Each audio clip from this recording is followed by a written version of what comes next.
Bonjour et bienvenue pour cette restitution de l'exercice photo qui était consacré au feu d'artifice, opération pétard mouillé, donc c'était le titre de cet exercice puisque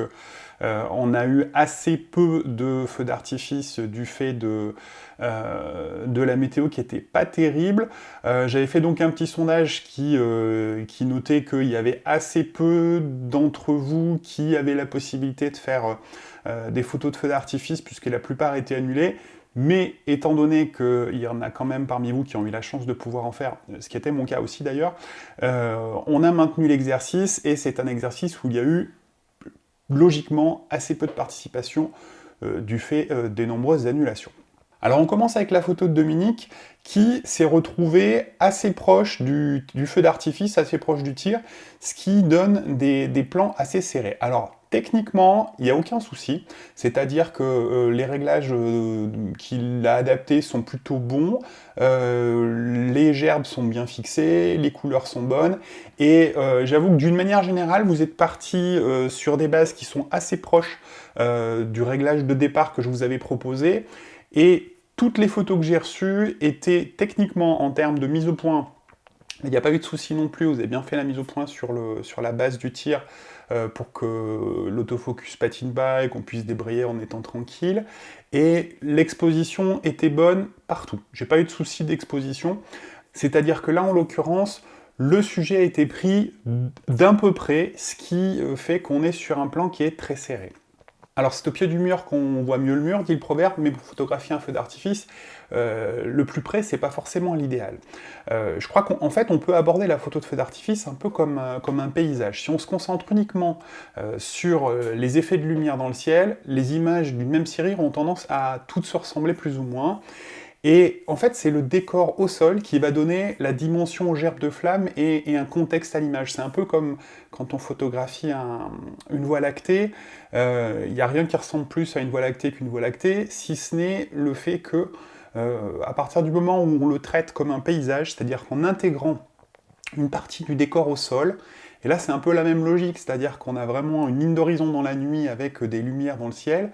et ben ça va nous permettre d'avoir quelque chose d'un peu différent à chaque fois, et ça va nous permettre de contextualiser un petit peu, et de donner un petit peu de relief, de profondeur, et aussi de dimensionner, c'est-à-dire que quand on n'a aucun point de repère, on ne sait pas si la gerbe qu'on photographie, enfin le spectateur en tout cas, lui ne sait pas si c'était quelque chose d'immense ou de tout petit. Et quand on a une petite maison, j'allais dire un petit bonhomme, mais le petit bonhomme c'est pas évident à voir dans la nuit, mais une petite maison ou un château ou quelque chose, ça va tout de suite donner l'ampleur et la dimension du feu d'artifice et ça devient plus intéressant. Alors on voit avec les photos de Ludovic que c'est pas forcément évident d'avoir un premier plan et qu'en tout cas ce premier plan peut être forcément très sombre puisqu'il fait nuit.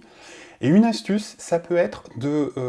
caler son cadrage avant la nuit, de faire une première photo à la tombée de la nuit quand le décor est pas encore complètement tombé dans l'obscurité, et ensuite de maintenir exactement le même cadrage pour sa prise de vue, et de faire un montage, in fine, donc sur l'ordinateur, entre la photo de feu d'artifice et la photo de premier plan, qui va nous servir à révéler plus ou moins le paysage.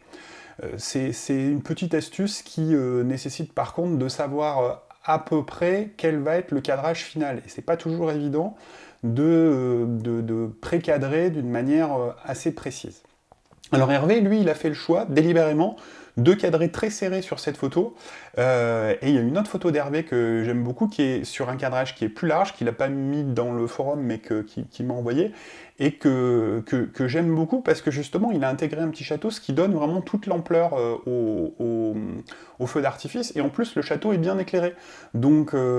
c'est vraiment intéressant quand on l'aborde sous cet angle-là. Ceci dit, le choix de faire un gros plan délibéré sur les gerbes de couleurs, c'est un choix graphique qui se respecte aussi. Alors c'est juste qu'en ce moment, j'avoue que je suis plus dans un trip à aborder la photo de feu d'artifice sous un angle un petit peu paysage, en intégrant du décor, mais encore une fois, c'est pas une obligation, c'est juste une suggestion, et peut-être même juste j'allais dire une lubie de ma part, mais à vous de me dire comment vous appréhendez les choses, et dites-moi d'ailleurs en commentaire si vous préférez qu'on se concentre uniquement sur, enfin en tout cas vous concentrez uniquement sur les couleurs, ou si le fait qu'il y ait un décor qui soit intégré, ça vous semble une plus-value pour l'image. Alors un autre souci qui peut se poser, c'est que au-delà du fait que les réglages de départ ils sont plutôt pas mal pour le feu d'artifice dans son ensemble, là où ça peut poser souci, c'est quand on a des feux qui sont particulièrement concentrés, c'est-à-dire que soit on a des choses très très claires qui vont se juxtaposer dans le temps, ou se superposer. C'est-à-dire que si on a plusieurs lumières qui se superposent, ben ça va se rajouter en éclairage. Si on a, surtout sur la fin, quand ça commence un petit peu à s'énerver, et que la cadence des tirs augmente, et là on va avoir, sur un temps donné, autant sur 10 secondes, pendant le feu d'artifice, on a le temps de voir les gerbes, elles sont assez séparées, c'est assez séquencé, mais par contre, sur la fin, tout se rapproche, la cadence s'accélère, et du coup, on a beaucoup plus de lumière. Et là, pour le coup, ça peut devenir intéressant de garder son réglage de départ au niveau de la sensibilité et éventuellement de la vitesse, et de fermer un petit peu le diaph, de manière à réduire la quantité de lumière pour que sur un bouquet final, par exemple, on n'ait pas des zones trop cramées sur les endroits où les gerbes de flammes se superposent. Sur l'image de Fabrice, par exemple, lui, il a utilisé le mode bulbe, c'est-à-dire qu'il déclenche avec une télécommande filaire, et en fonction du nombre de feux qui vont, de l'intensité des feux qu'il va y avoir dans son image, enfin dans son cadre, il va décider du temps qu'il va garder. Alors ça peut être intéressant, c'est de noter d'une année sur l'autre, et de bien garder ses notes, pour avoir une idée des réglages qu'on a utilisés, même si c'est en mode bulbe, d'essayer d'estimer le nombre de secondes qu'on a pu enregistrer, et d'avoir donc un retour sur les réglages, le rendu, et aussi le ressenti qu'on a pu avoir par rapport à la prise de vue, parce que je pense que sur 10 secondes, si on a 3 pétards ou si on en a 10, bah, c'est pas la même chose. Si on est en mode bulbe, ce qui peut être intéressant, c'est peut-être d'essayer de regarder si, au-delà du temps, ce qui va être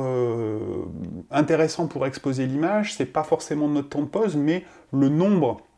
de tirs et l'intensité des tirs. Donc 3 petits tirs, ou 4 petits tirs, ou 5 petits tirs, en fonction du rendu que ça vous donne. Vous pouvez vous dire, ben voilà, là, si j'en ai 3 d'affilée ou 4 d'affilée, c'est le moment d'arrêter, et si on n'a que 2 qui sont partis, ben même si les 10 secondes sont passées, je peux laisser plusieurs secondes de plus, le temps qu'il y ait 2 autres tirs qui passent, et que là, ça m'expose, et que ça remplisse complètement mon cadre. Donc ça, c'est un truc à tester aussi. J'avoue que j'utilise très rarement le mode bulbe. J'aurais pu tendance à appuyer en boucle, à spammer le déclencheur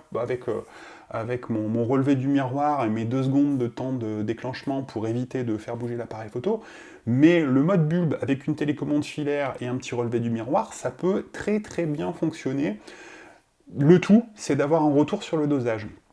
Je ne l'ai pas fait cette année, en tout cas j'essaierai de le faire au mois d'août, puisque fin août, on devrait avoir le feu d'artifice de Clermont qui est reporté, qui devrait avoir lieu, et à ce moment-là, je tâcherai de vous le tester en filaire en mode bulbe, pour voir un peu ce que ça donne, et avoir un retour sur ce ressenti-là. Ceci dit, si vous l'avez testé, n'hésitez pas à me le noter en commentaire, et à participer aussi sur le forum pour échanger sur ce sujet, parce que c'est bien qu'on puisse conserver un petit retour d'expérience là-dessus. Autre point, je vous en avais parlé la semaine dernière, je suis toujours en train de travailler sur la 2e édition donc, de mon livre Les bases de la photo. Alors c'était avec un réflexe, ça va être réflexe et hybride. J'ai fait un petit post dans le forum, là aussi vous pouvez aller pour noter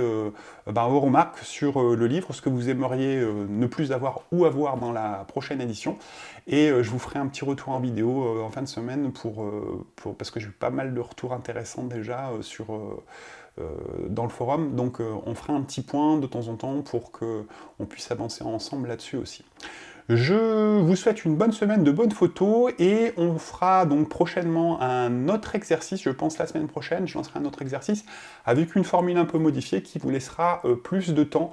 pour réaliser l'exercice. Je vous en dis un peu plus la semaine prochaine. Je vous souhaite une bonne semaine, à bientôt et bonne photo.